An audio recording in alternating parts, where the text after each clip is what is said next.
Oh. um, the Urantia book. Oh, the eternal Son not only has at all times perfect knowledge,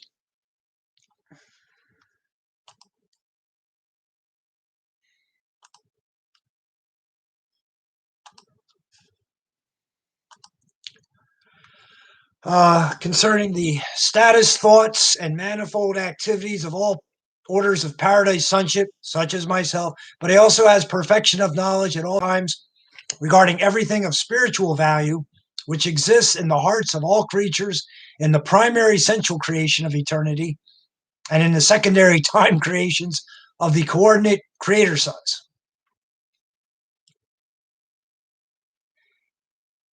The eternal Son has perfect knowledge concerning the status, thoughts, and manifold activities of myself. But also, they're saying here in 7.6.8, relation of the eternal Son to the universe. At the end of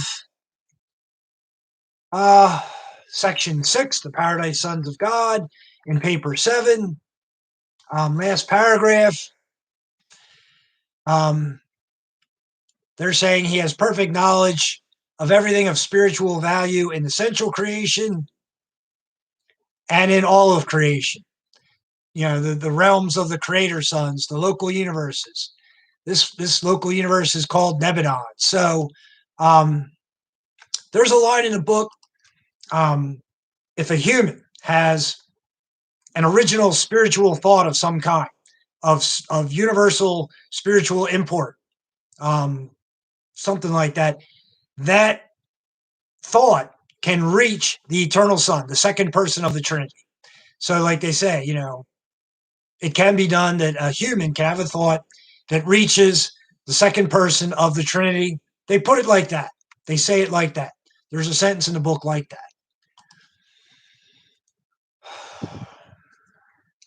The eternal Son is a complete, exclusive, universal, and final revelation of the Spirit and the personality of the universal Father.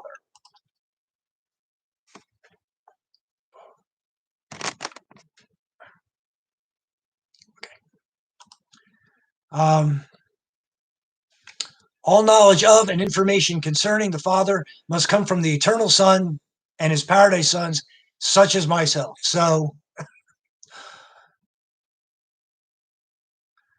all knowledge and information concerning the Father must come from the eternal Son and beings such as me, beings such as myself. The eternal Son is from eternity and is holy and without spiritual qualification, one with the Father. Okay.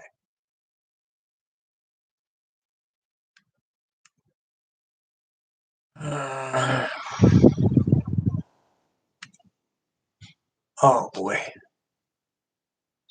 The primal Son and his sons, such as myself, are engaged in making a universal revelation of the spiritual and personal nature of the Father to all creation.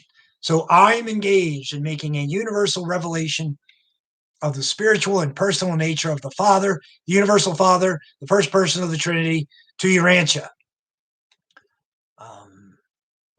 Okay, who's that?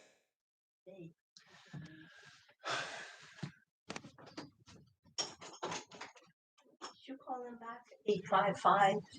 I did. I'll be down. I'll be down. I'll be down. Talk to you.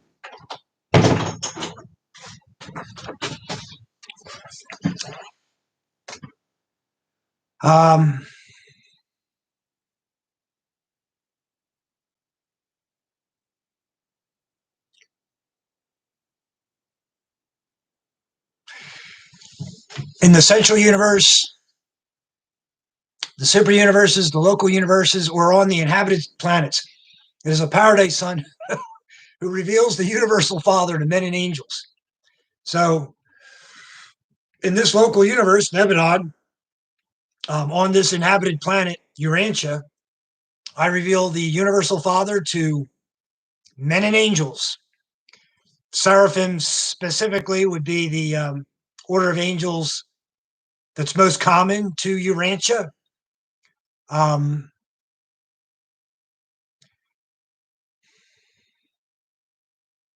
The eternal Son and his sons reveal the avenue of creature approach to the universal Father. I reveal the avenue of creature approach to the universal Father. I reveal the avenue of humans on Urantia to approach the universal Father.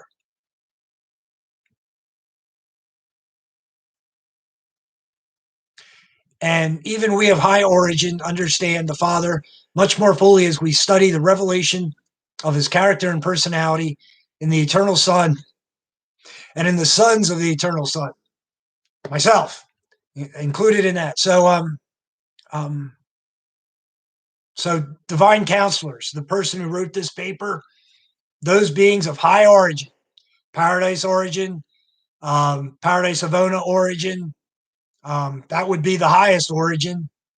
Um, uh, those beings much more fully understand the Father much more fully as they study the revelation of his character and personality in myself. Um,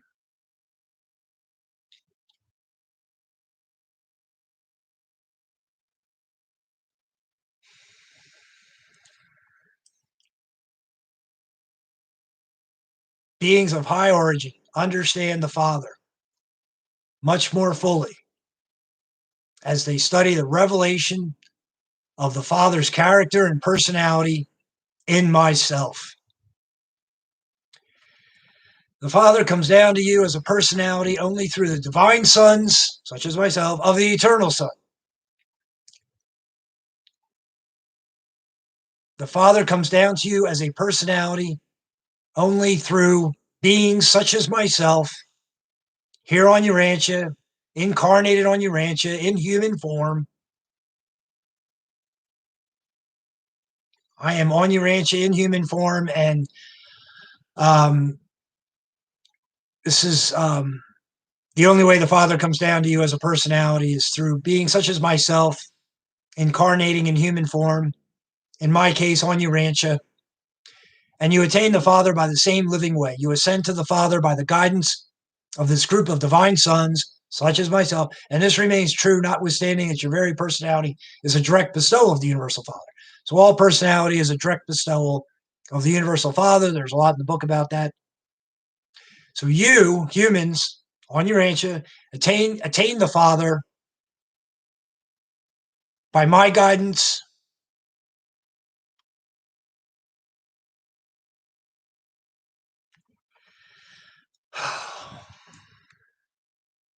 And all these widespread activities of the far-flung spiritual administration of the eternal Son. Do not forget that the Son is a person. They want to stress the Father is a person, the Son is a person. That's always stressed. Very important to me. Very important to me. Always keep it in mind that the three persons of the Trinity are true persons. They'll say it quite a few times, here and there in different ways. Very important.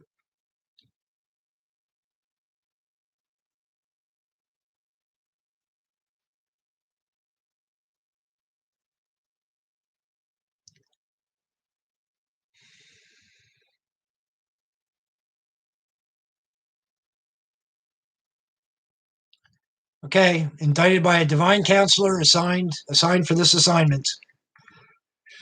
Paper 8, the infinite spirit. Okay.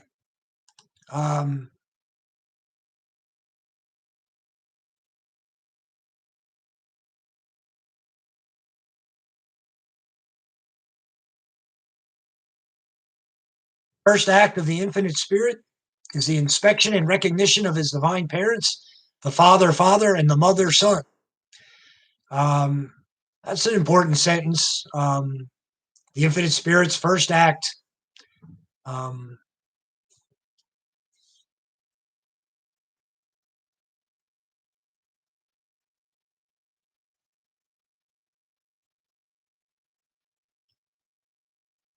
So the third person of the Trinity pledges eternal loyalty to God the Father and acknowledges everlasting dependence upon God the Son. Kind of like, the beginning.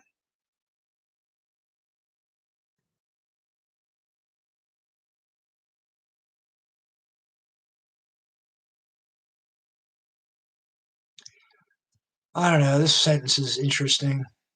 In still one, the God of action, paper 8, section 1, God of action.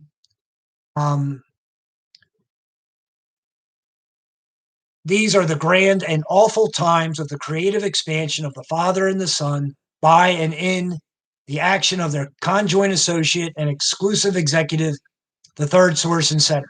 I like that expression, the grand and awful times of the creative expansion, the beginnings of all of creation, all of reality, spiritual, material, and just all of it, all of reality. Here is the beginning times of it. There exists no record of these stirring times. Okay.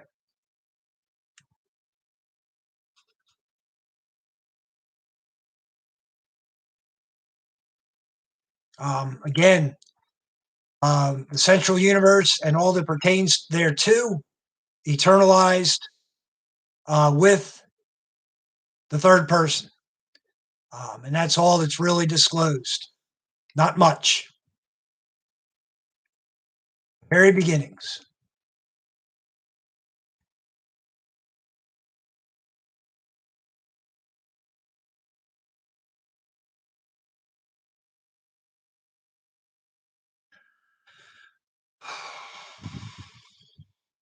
Ever and always, universally and eternally. The Spirit is a mercy minister for, as the divine sons reveal the love of God, such as myself, so the divine Spirit depicts the mercy of God. So I reveal the love of God as a divine son.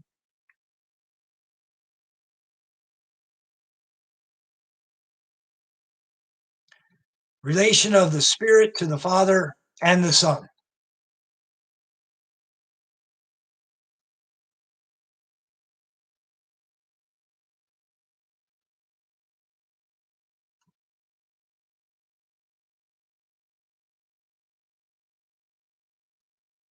The Spirit sustains the same personal relation to the Son in all subsequent creation that the Son sustains to the Father in the first and central creation. Just the three gods do what they do in terms of how they do it. It's good to know.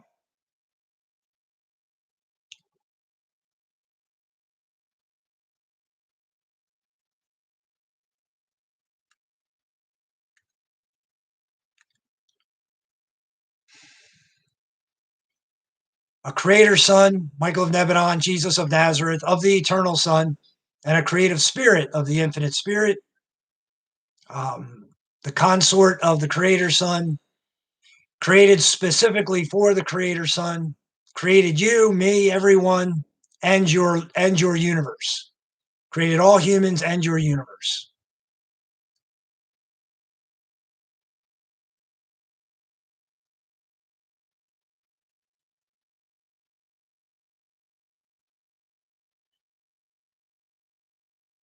The infinite Spirit is a complete, exclusive, and universal revelation of the universal Father and his eternal Son. Just information about how the gods do things. It's good to know.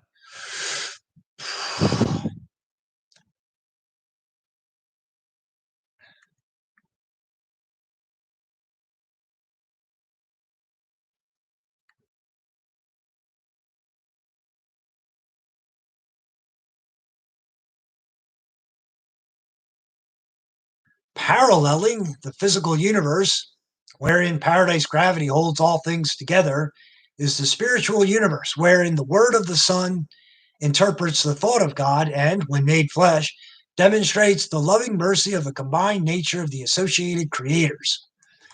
Where is this one? 8.4.1 in the Spirit of Divine Ministry.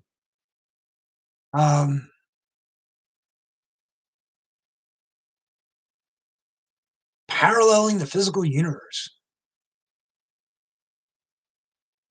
wherein paradise gravity holds all things together.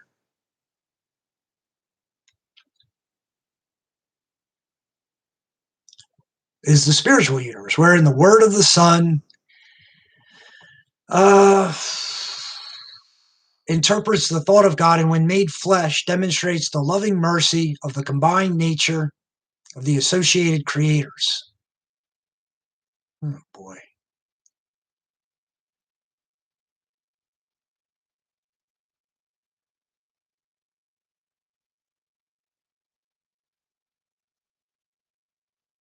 That's referring to a creator son made flesh. Creator sons only live one life as a human on one planet in their local universe. So the plan eventually for this local universe of Nebadon is to have 10 million inhabited worlds of human creatures similar to this world. I have, I don't think they say really how many are in the works right now out of that 10 million, but they give ideas. There's lines in the book where you can get an idea of how many total worlds are in the works in terms of the systems of this local universe, the number of evolutionary worlds that are somewhere along the stages of growth for that world as a whole, whatever the number is. But a creator son only bestows himself once as a human on one of those worlds. This happened to be the one world where the creator son of this local universe, out of a potential of 10 million inhabited worlds, this one world is where the creator son bestowed himself as Jesus of Nazareth. And they'll say lines like, sometimes the least fortunate world turns out to be the most fortunate world. They'll say sentences like that here and there, now and then, a little bit. The idea that this world suffered a system rebellion. Lucifer rebelled against the universal government, so he went into rebellion. The planetary prince, the spiritual ruler of this world, went into rebellion, default, betrayal, and so this world had a lot of horrible things happen to it. So so there's a line in the book like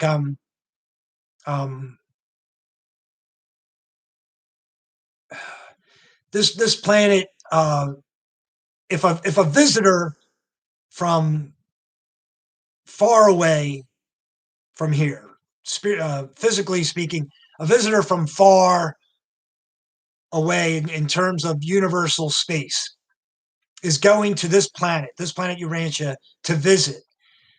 Something about it will be remarked that to this person who's visiting this planet, something about this insignificant planet out there, but then it's told to this person who's visiting, oh, but it's also the planet where Michael of Nebadon lived a life, and that piques their interest. The visitor's interest is piqued coming to this world. So there's a couple lines, at least the one line where they're calling this planet of the least significant planets. There's at least one line like that, if not more. So this least significant planet, however, received the bestowal of Jesus of Nazareth.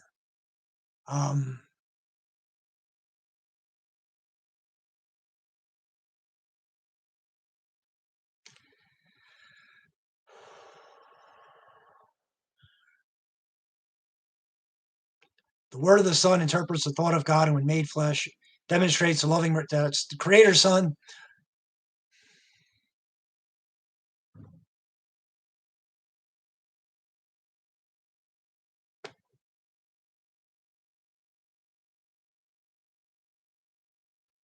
Okay.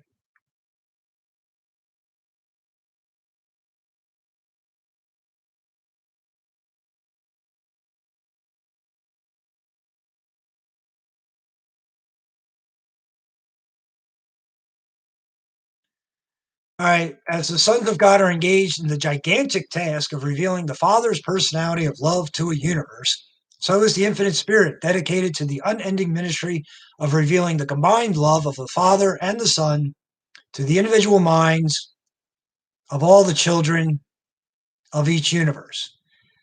So as the sons of God, including myself, are engaged in the gigantic task. So as I am engaged in the gigantic task of revealing the Father's personality of love to Urantia, as I am now, as a human incarnate. At the same time, the Infinite Spirit, through seraphim in general, I believe they would be referring to here, ministry to the mortals on this sphere. Urantia is the name of this sphere. The Infinite Spirit is revealing the combined love of the Father and the Son to humans on Urantia through seraphim and other beings, other spirit beings.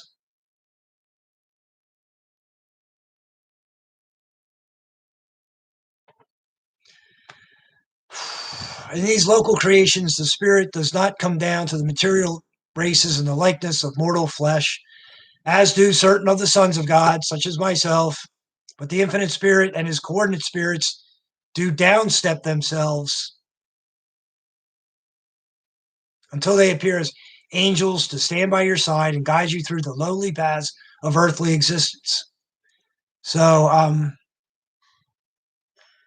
the Spirit, the Infinite Spirit, the third person of the Trinity, does not come to the mortal races in the likeness of mortal flesh.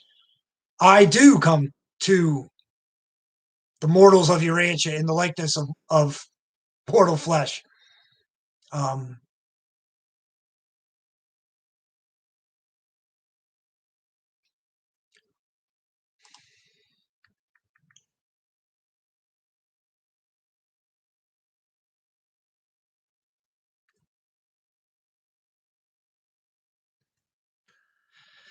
Father is infinite and is therefore limited only by volition.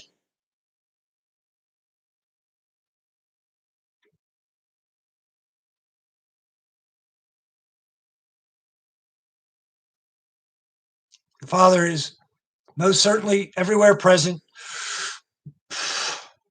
and we discern his presence by and through any and all of these diverse but associated forces, influences, and presences. Just good information about God the Father and other beings of the Trinity. All this that I'm going through is early in the book about the three persons of the Trinity. Just great information to know. I could comment on it, but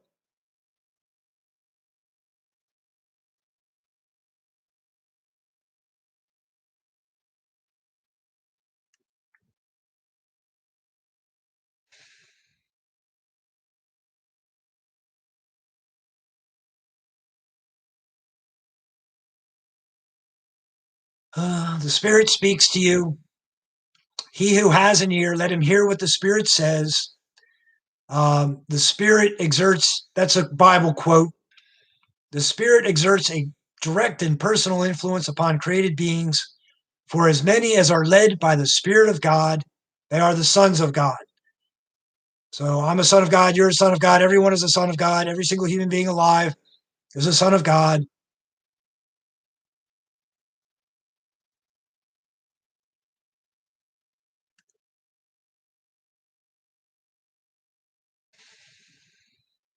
In the person of the infinite Spirit, the Father and the Son are mutually present, always in an unqualified perfection. For the Spirit is like the Father and like the Son, and also like the Father and the Son, as they two are forever one.